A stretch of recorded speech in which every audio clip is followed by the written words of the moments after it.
So this is the nature of a human being. Whatever you're deprived of, you think that is the highest thing. Whatever you don't have, looks like at that moment, that is the highest thing. If you have not eaten for 2 days, food will be God, yes or no? No? Yes. If you don't understand this, close your mouth, hold your nose like this for 2 minutes. Will you ask for air or God? Air. God comes and says, you want me or air? You'll say, hell with you, I want to breathe. Because whatever at that moment you're deprived of, that takes on enlarges itself in such a way, it blocks everything out. Or in other words, when you're in any state of compulsiveness, you don't see anything the way it is, it gets exaggerated. If your bladder is full, 1 minute, I'm talking about enlightenment, your bladder is very full. Are you interested? I don't want any enlightenment. Right now, going to the bathroom feels like ultimate liberation. Yes or no? So just about anything, when you're in a state of compulsiveness, you don't see anything the way it is. Life will get distorted to make you think that that is it at that moment. So like this, human life passes from one compulsive state to another, never allowing yourself that little bit of space where you could see things the way they are. If you do not even see life the way it is, can you handle it the way it needs to be handled? It doesn't arise, isn't it? If you don't see things the way they are, you can never handle it the way it needs to be handled. Because of this, in many ways, individual human lives and whole societies have become distorted humanity.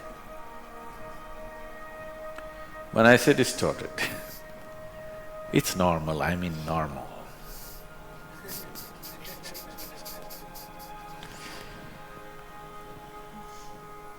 I was talking to a 14, 15-year-old kids in a school. And I couldn't believe that I was talking to about 11, 12 of them, young boys and girls. And something came up and I was just asking them what are they going to do next because they were in their 10th standard or something. They're only talking about finding a job and earning a living. I couldn't believe this because my whole life I never thought of earning a living. My dear father used to break his head, this boy has no fear in his heart, what will happen to him, what will happen to him? I said, not having fear is a problem? I thought fear is a problem. I never thought not having fear is a problem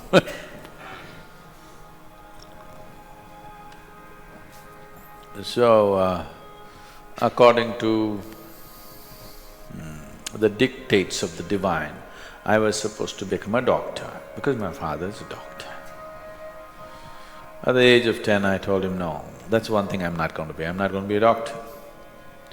But every day somebody is trying to work on me, you must become a doctor, you must become a doctor. You know, Indian family, you must become a doctor. If you cannot… Of course, now they've all shifted to software. I was I was… I was in Chicago just 8 days… just 2 days ago I came to India. So 1 week ago, 8 days ago, I was in Chicago. And an Indian person came and I asked, okay, what are you doing? What else, Sadhguru? That means he's a software engineer.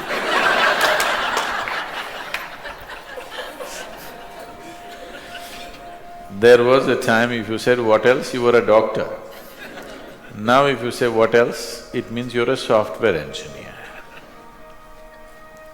It is not because they're phenomenally interested in human physiology they became doctors, not because they have an electronic this thing they became a software engineer, just to earn a living.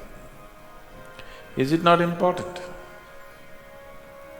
I'm not saying it's not important, all I'm saying is,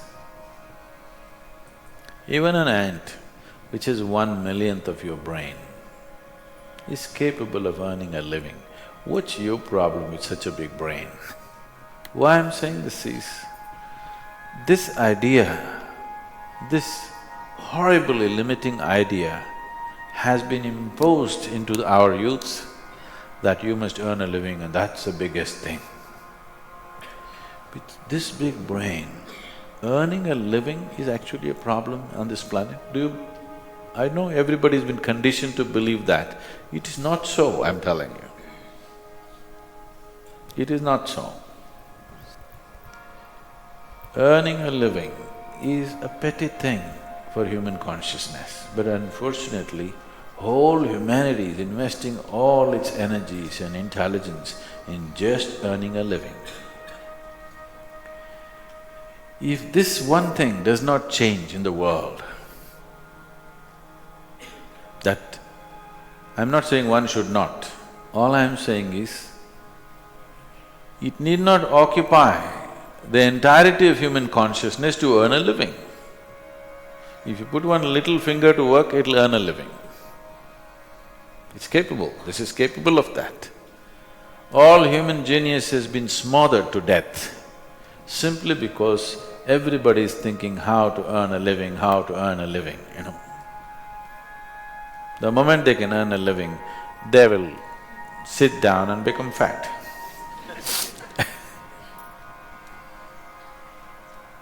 You must be saying, what can I do with this life, isn't it?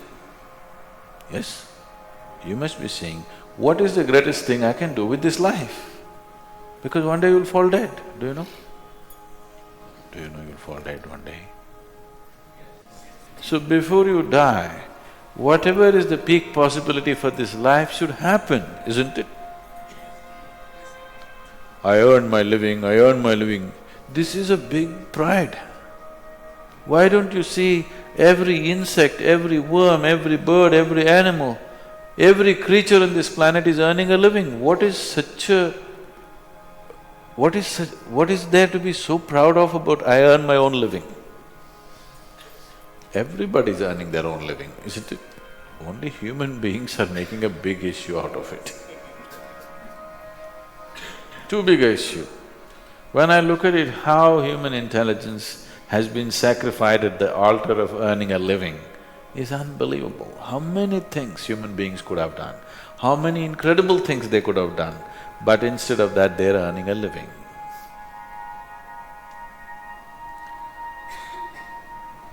So it's very, very important. I'm just thinking we should start a wave, particularly in schools and colleges, that earning a living is a damn little thing. It is not the prime of your life. With one little finger you can earn a living. With this big brain, when an ant can earn its living, this big brain, should it struggle to earn a living? That has become a problem because you want to be like somebody else, isn't it? You want to be like somebody else, that enslaves you. And once you're into this chakra, nothing else is possible, it just keeps you going and going and going endlessly. Now this possibility of This simple thing called yoga is not about twisting your body, it's not about getting fit, it's not about getting healthy. All these things nature will do for you, if only if you live in tune with it. This is about understanding the geometry of the cosmos through the geometry of your own system. I'm calling this a geometry because cosmos is a geometry, isn't it? Planet Earth is going around the sun. What is it? A diesel powered? You think a big diesel engine is pushing it? If it was, the roar of that engine would have killed us. Just the perfection of geometry, it just keeps going and going and going, isn't it? You've seen those perpetual machines? Have you seen those little ones? If you just do it like this, for years on end it's going. So this is just that, it's a perfection of geometry which keeps it going and going and going. The whole universe is geometrically perfect, that's why it stays there, otherwise it wouldn't. And if you learn to hold your body in a certain way, if the geometry of your body is in alignment with the geometry of the rest of the creation, suddenly you will find there is a rapport which will allow you can download the whole cosmos into this one. This is not a tiny little… If you simply like this, if you live, you're just a piece of flesh and bone. If you just get it right, suddenly this is something else. Probably these days, you don't have this experience anymore because you got all Tata Sky, dish net and all that stuff. But if suppose you had a television in your home in 80s when first the Doordarshan came, you are watching your favorite cricket match, suddenly your television was boop, boop, boop. Then you climb up the terrace and there is one aluminum contraption. If you do like this, nothing will come. If you do like this, nothing will come. You just get it to the right place. The world pours into your sitting room. This is just like that. If you learn to just hold it right, the whole cosmos will pour into you. So, this is engineering yourself. Does not mean engineering yourself to breathe little better, to be little more healthy, no. This is about realizing the full potential of what it means to be human.